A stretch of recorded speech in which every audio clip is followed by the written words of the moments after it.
Alright, so I'm going to go over the basic definition of photosynthesis and the photosynthesis equation to start off this video because we have chapter 10, photosynthesis. Photosynthesis, by definition, is the process by which green plants and some other organisms use sunlight to synthesize food from carbon dioxide and water. Photosynthesis in plants generally involves the green pigmentation, chlorophyll, and generates oxygen as a byproduct. The photosynthesis equation is 6 CO2 carbon dioxide plus 6 H2O water is equal to C6H12O6, which is glucose, plus 6O2, which is oxygen. So I'm going to be talking about the transfer of electrons through the linear and cycling electron flows. So we're going to start off with the linear. So first, a photon of light is going to come and excite an electron in the chlorophyll molecules. And as it is in an excited state, it's going to be falling back down to ground state. And in doing so, it is going to excite an electron in a nearby chlorophyll molecule. And when this happens, it's going to allow the energy to be passed through the molecules and then passed along to the P680 molecule. And then from there, the excited electron is going to move into the primary acceptor. And in doing this, it's going to leave a hole in the P680 molecule. And we need to fill that hole back up with an electron. So to get that electron, we're going to have to split a molecule of water. And this is going to free the electrons to be able to come back and fill that hole. So from there, the excited electron is going to move into an electron transport chain. It's going to first hit plastoquinone and then move on to cytochrome complex and then on to the plastocyanine. So we're going to take a break from photosystem 2 and we're going to move on to photosystem 1, and they are very similar. So again, a photon of light is going to come and excite an electron in a chlorophyll molecule. It's going to be falling back down to ground state, and it's going to excite a nearby electron in the chlorophyll molecule. Then the energy is going to be passed up to the P700 molecule, and the excited electron is going to move up to the primary acceptor. And in doing this, it's going to again leave a hole to the P700 molecule. We need to again fill this with an electron. But instead of splitting a molecule of water, we're going to take the electron that was moving through the electron transport chain. We're going to use that to fill this hole. So from there, the excited electron in the primary acceptor is going to move onto another electron transport chain. And it's first going to hit ferredoxin, and then from there move on to NADPH plus reductase. And this is going to reduce NADPH plus to NADPH. And then that is going to allow it to move on to the Calvin cycle and complete the process. So now with the cycling electron flow, it is unique that it only occurs in photosystem 1. So again, a photon of light is going to come and excite an electron in the chlorophyll molecules. This excitement is going to be brought into the other chlorophyll molecules located in the reaction center complex. Then from there, the excited electron is going to move onto the primary acceptor. And it's still going to go to ferredoxin, but instead of coming back and making an NADPH to move to the Calvin cycle, is then going to go to the cytochrome complex and then to the plastocyanine and then back to the P700 molecule located in the reaction center complex.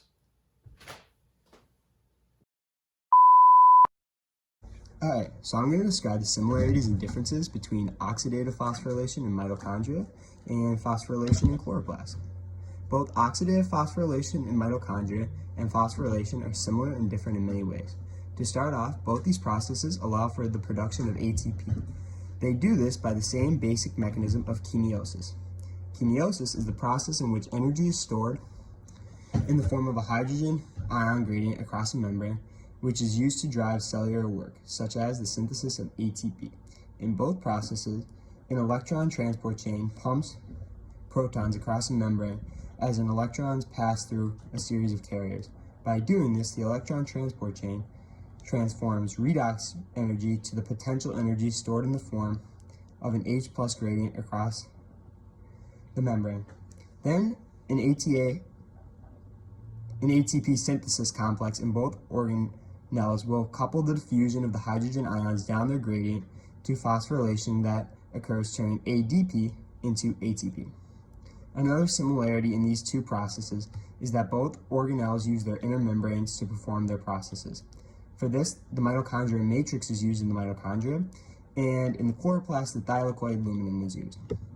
The electron carriers in both of these processes are similar, with both the oxidative phosphorylation in the mitochondria and the phosphorylation in the chloroplast, both using some iron-containing proteins called cytochromes.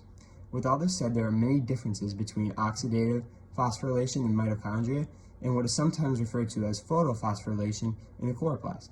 An example would be how the high-energy electrons drop down the chain come from water in the chloroplast, while in the mitochondria, these are extracted from the organic molecules NADH and FAH2. This is how oxidative phosphorylation gets its name, because in this process, mitochondria oxidize the organic molecules in its membrane. This means that it uses the electrons present in these molecules to conduct the electron transport chain. Along with this, the chloroplasts do not need food to make ATP. This is because their photosystems, which mitochondria do not have, can capture light and use it to drive out the electrons of water to the top of the transport chain. This means that the mitochondria must break down food to obtain ATP, whereas chloroplasts will use sunlight to obtain ATP by breaking down the water. Along with this, the final product of the ATP in phosphorylation in the chloroplast will go to the CO2 to create carbohydrates in the Calvin cycle, where ATPA synthesized in oxidative phosphorylation is released into the cytoplasm, and this helps to drive the cellular functions. Phosphorylation in the chloroplast, the process that it's used in is photosynthesis, compared to oxidative phosphorylation, which the process it is used in is cellular respiration, and is the third major step in cellular respiration that produces the ATP for cellular respiration. So now I'm going to be describing the role of ATP and NADPH in the Calvin cycle. So the Calvin cycle uses the chemical energy of ATP and NADPH to reduce CO2 to sugar. The carbon dioxide is first put into the Calvin cycle and attaches to a 5-carbon sugar called ribulose biphosphate. They then join together to make a 6-carbon intermediate, which is very unstable and immediately splits in half, forming 2 molecules of 3-phosphoglycerate. Now there are 6 molecules of 3-phosphoglycerate. The next stage involves using 6 ATP molecules to create 6 molecules of 1,3-biophosphoglycerate that has 2 phosphate groups. In the reduction phase, you start off with the 1,3-biophosphoglycerate, and that will be reduced by using the NADPH produced from the linear electron flow that I talked about earlier to create glyceride 3-phosphate, or G3P. There will be 6 of these molecules because there were 6 1,3-biophosphoglycerates and 6 NADPHs. One G3P will leave the Calvin cycle, which will later be used to make glucose. The rest of the G3P molecules will then move on to the next stage, which is the regeneration of CO2 receptor. The 5 G3P molecules would be acted on by 3 ATP molecules to make more ribulose biphosphate, and then the process will continue. Describe the major consequences of photorespiration. Photorespiration is a metabolic pathway that consumes oxygen and ATP, releases carbon dioxide, and increases photosynthetic output. Photorespiration generally occurs on hot, dry, bright days when stomata close and the O2 to CO2 ratio in the leaf increases, favoring the binding of O2 rather than CO2 by rubisco. Phosphorylation decreases photosynthetic output of organisms by siphoning organic material from the Calvin cycle. Another negative of photorespiration is that it is releasing CO2 that would be fixed in the Calvin cycle. This can be seen as revolutionary baggage because it was more efficient when the Earth's atmosphere had more CO2 than O2. This is because rubisco allowed for an efficient usage of high levels of CO2 present in the atmosphere. Now with oxygen present in the atmosphere, one of the only positives of photorespiration is that light limits the progress of the Calvin cycle. It is clear evidence that photorespiration acts to neutralize the otherwise damaging products of light reactions. In present day, if the carbon fixation was fixed and photosynthetic respiration was removed, the crop product would increase because the Calvin cycle would be able to function more efficiently, allowing the plants we know to grow at a faster rate. Describe the 2 important photosynthetic adaptations that minimize phosphorespiration. The two important photosynthetic adaptations that minimize phosphorespiration are C4 photosynthesis and crassylation acid metabolism. The C4 plants get their name because they start the Calvin cycle with an alternative mode of carbon fixation that forms a 4-carbon compound sugar instead of the normal 3-carbon compound sugar most plants produce during carbon fixation. It has been shown that 45 different plant species have evolved this type of evolution, and 19 plant families use this evolution. The best example of a C4 plant would be corn. The C4 plant's leaf is correlated with the mechanism of C4 photosynthesis. In these plants, there are two types of distinct cells, bundle sheet and mesophilial cells. Bundle sheet cells have a tight arrangement that is packed around the veins of the leaf. Between the bundle and the leaf structure are the loosely mesophilial cells. These are never more than 2 or 3 layers away from the bundle sheet. The Calvin cycle in the C4 plants is resided to the chloroplast of the bundle sheet cells. To start the C4 pathway, the enzyme PEP carbolase adds carbon dioxide to PEP in the mesophilia cells. Then a 4-carbon compound, like maltate, converts atoms of CO2 carbon dioxide into the bundle sheet cells. This occurs via the plasmata that is part of the plant cell wall.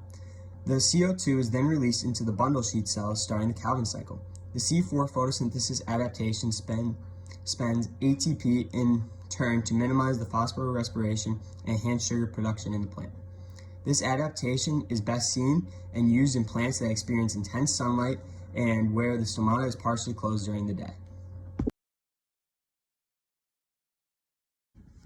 The second photosynthetic adaptation plants have developed is called crassylation acid metabolism, or CAM.